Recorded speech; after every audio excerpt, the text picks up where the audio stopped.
So we've been gathered here in Kisumu over the last 2 days to discuss issues of sanitation and menstrual hygiene management, especially pertaining to the 8 counties that USAID is entrusted in supporting with regards to improved sanitation and menstrual hygiene management. And these counties include Busia, Kisumu, Siaya, Kakamega, Bungoma, Migori, Kisii, and Homa Bay. Now, as we may appreciate, issues of sanitation and menstrual hygiene management are pertinent socioeconomic and developmental issues that sometimes are not usually brought to the fore and discussed, especially at the policy level. And so this convening for the first time brought together at least 7 county leaders at the levels of deputy governors and governors.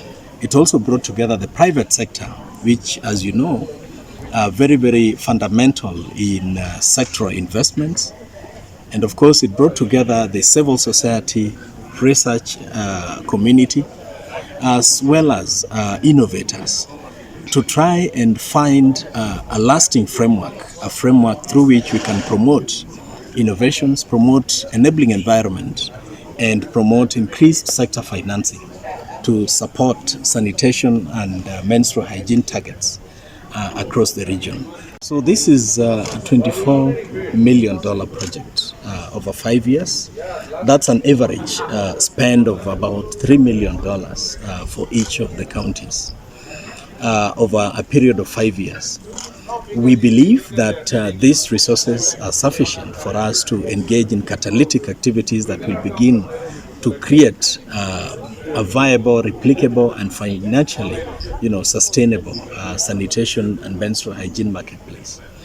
We appreciate that there has been previous efforts by the county governments, efforts by the private sector, efforts by academia and research community, and of course the civil society. But those efforts have largely been fragmented.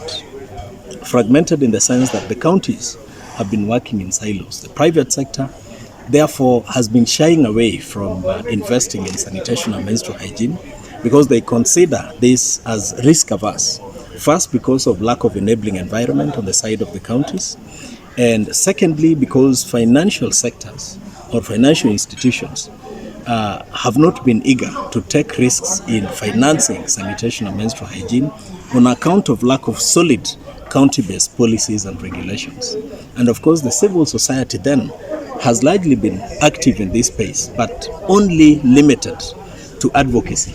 So as much as you advocate, for as long as there is no financing and there is no enabling environment and the private sector are not effectively engaged, then it may remain just but an advocacy.